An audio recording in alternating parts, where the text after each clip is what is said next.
Today we're going to talk about the human digestive system. So title for your notes can be Human Digestive System. We're going to go through a list of parts. If you have the notes packet, you can just follow along. If you're writing this in your notebook, I'll tell you how to kind of lay that out in your notebook. First thing we're going to talk about is your salivary glands. There's actually 3 of them, but there's only one on this picture. They secrete saliva. So if you're writing this in your notebook, I have a diagram for you that I will give you when you come back. If you're writing it in your notebook, what I would do is I would just write salivary glands on the left here, and then the bullet points like underneath. Don't worry about the letters. The letters correspond with the picture. You can either include them or I will just give you the picture and it'll all make sense. So, salivary glands, they do a couple different things. They secrete amylase, and amylase is an enzyme. It ends in ASE, and it digests carbohydrates. So carbohydrate digestion begins in your mouth. This is why carbohydrates give us quick energy. They're actually the first thing to be digested. They also secrete mucus, which helps lubricate the food so it doesn't scratch your throat as it goes down. Again, pause if you need more time to write. I'm going to move on. Next thing is your tongue. If we think about why we need your tongue, it's for a couple different reasons. So first of all, use your tongue to talk. And that's super important, but it doesn't have anything to do with food. So what does our tongue do for us in terms of food? It actually keeps the food between your teeth.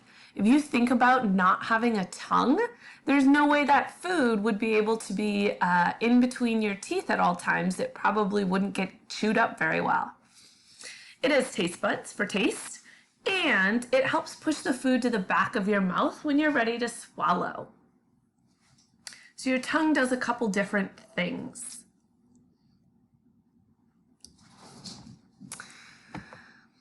Next up is this yellow part, and this is the trachea. It is your windpipe. It's not part of the digestive system, but the reason we include it is because you see it on a lot of these diagrams.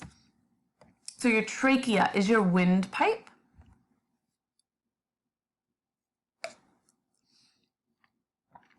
Sometimes you might have heard the expression, like when you swallow something wrong, it goes down the wrong pipe. What's happening then is some of the food that was supposed to go down your esophagus. So if we take a look here, your esophagus is here and your trachea is here. So sometimes on accident, some of the food goes down into your trachea and then you start coughing. There's supposed to be this flap here. See that little flap that prevents the food from going down there, but sometimes it doesn't work 100%. This flap is called the epiglottis. It's a covering or a flap, and it prevents food from going into the lungs.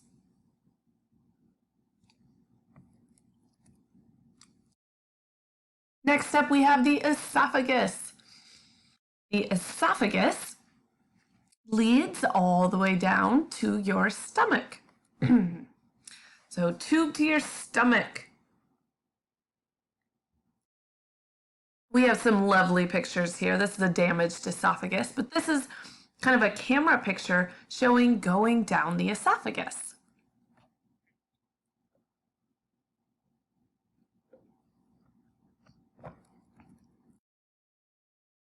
Next, we have the stomach. This is where a lot of our food starts to get broken down. So the first thing that your stomach does is it churns or mixes food. And actually, when your stomach growls, what you're hearing is the act of it kind of churning and mixing and being empty. It has muscles on both sides. Imagine if we didn't have some place to or something to close this off, right? It would just slide right through.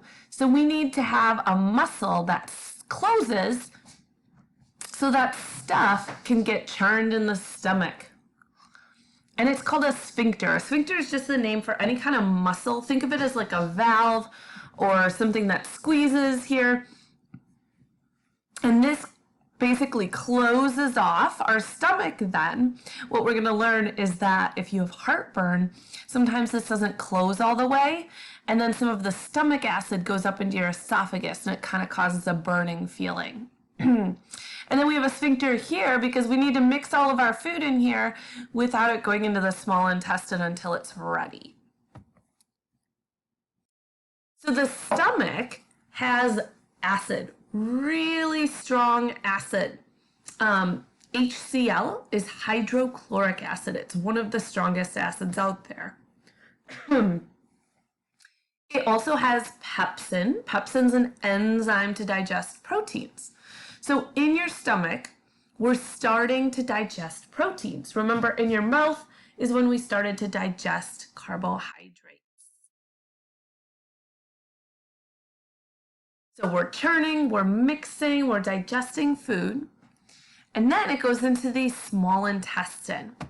We have a name for the first part of the small intestine. So this first part, all right, so I have to apologize really here. All right, so the next letter, if you're looking at the notes packet, the next letter, it says L. It technically should be I, and it says I on your diagram, I believe. But it's L on your notes packet. Anyway, just thought I would let you know. It's called the duodenum or sometimes duodenum. You can pronounce it either way. And this is where most of the digestion occurs. So in order to digest stuff, we have to break it down. And this is where most of our digestive enzymes are released or made, or where a lot of bacteria are that help break down things. So most stuff, right, is broken down in the small intestine. Some of it's broken down in the stomach, some of it's broken down in our mouth, but most of it happens in this first section of the duodenum.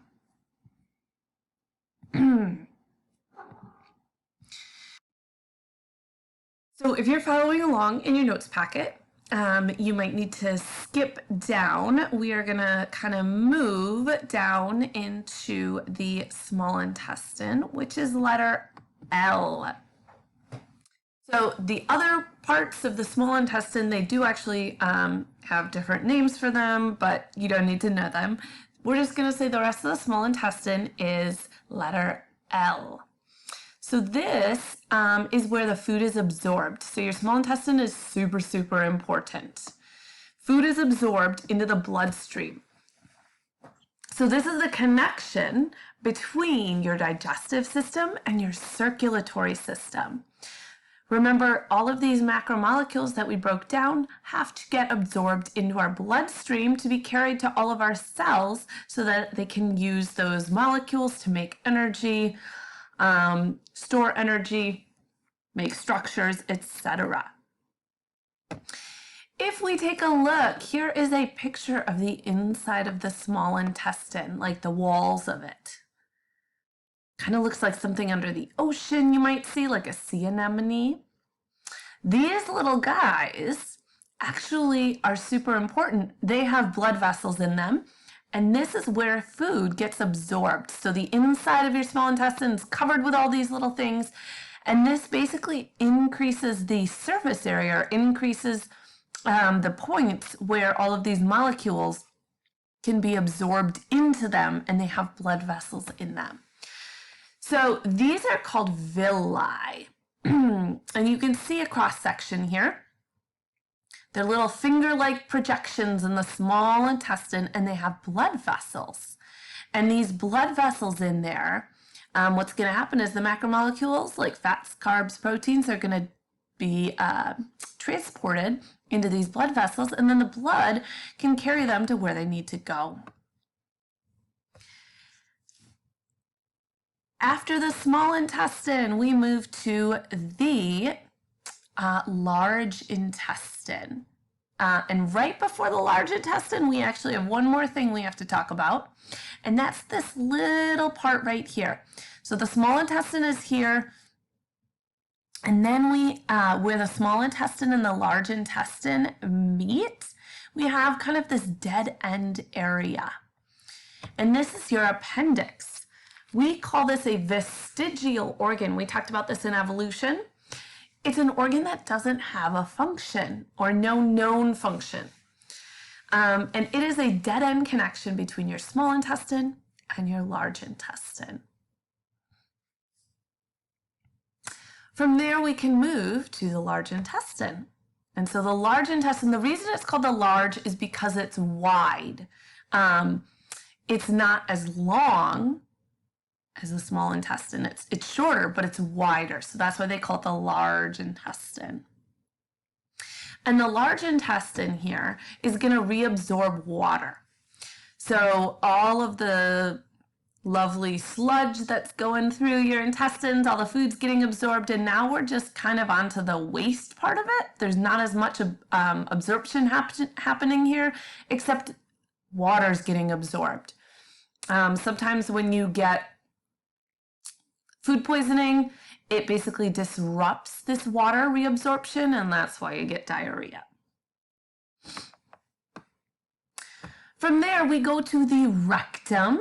The rectum is where we store waste. So before it's eliminated from the body, it's stored there. And then last but not least is our opening at the bottom here. And this is the anus. And this is where solid waste leaves by the body. Important note here is that it's controlled by a sphincter, another ring of muscles. So now that we've done that, we've gone through the whole thing, the whole process here, we're going to go back to those few that we skipped earlier. So letter E is the liver. So the liver produces bile, and the bile is sent to the small intestines. Remember in our small intestine that everything was getting broken down and then absorbed. So that first part of the small intestine is where everything was getting digested. And so the liver is going to produce bile. It's going to be sent to the first part of the small intestine here, and it emulsifies fats. We're going to talk about this word emulsify on the next slide.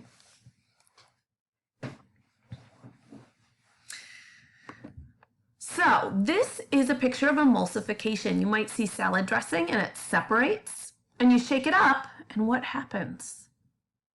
It kind of combines, but if you look there really closely, there will still be little drops of oil. So emulsification, what happens is fat, when we eat it, it's a big blob. Bile comes in and basically surrounds it and makes it into little droplets. So this is what emulsification is.